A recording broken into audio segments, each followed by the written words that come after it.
Hello, whether you've just happened by or are here by invitation because I visited your school virtually or in person, welcome. These are difficult times, but I hope you and your students are safe. I hope you are finding comfortable ways to communicate and continued moments to celebrate. Right now, I'm celebrating my newest verse novel, Flooded, Requiem for Johnstown. This video is my official, solitary, COVID-conforming book launch. Flooded is the story of the 1889 Johnstown flood. On May 31st, 1889, the South Fork Dam, built 14 miles above the industrial town of Johnstown, Pennsylvania, collapsed, unleashing 20 million tons of water on the town below. Much has been written about the flood, and my notes include a history of the South Fork Dam, as well as portraits of Andrew Carnegie, Henry Frick, and other movers and shakers of the 19th century. But what moved me most were the brief, hastily scribbled morgue entries that read like this: unknown female, about 13, black stockings with red tips. Unknown male, about 11, black hair, short black pants. Unknown female, light hair, blue eyes, 3 feet 8 inches. Unknown male, burned beyond recognition. Who were these people, I wondered? What were their hopes, their dreams?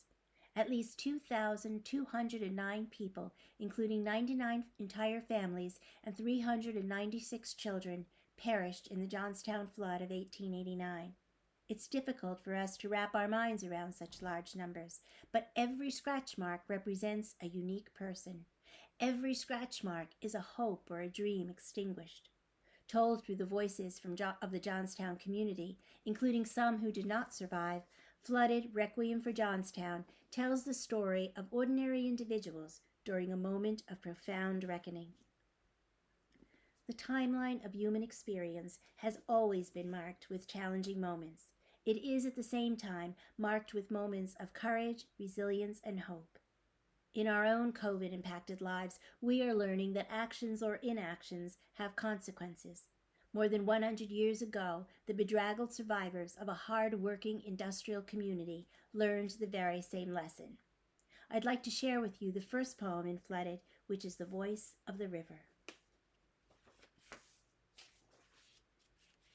In the beginning, before villages and towns, my waters were pure as the melted mountain snow, protected by slopes verdant with spruce and hemlock, surrounded by fields dotted with wild berries and dew-kissed violets.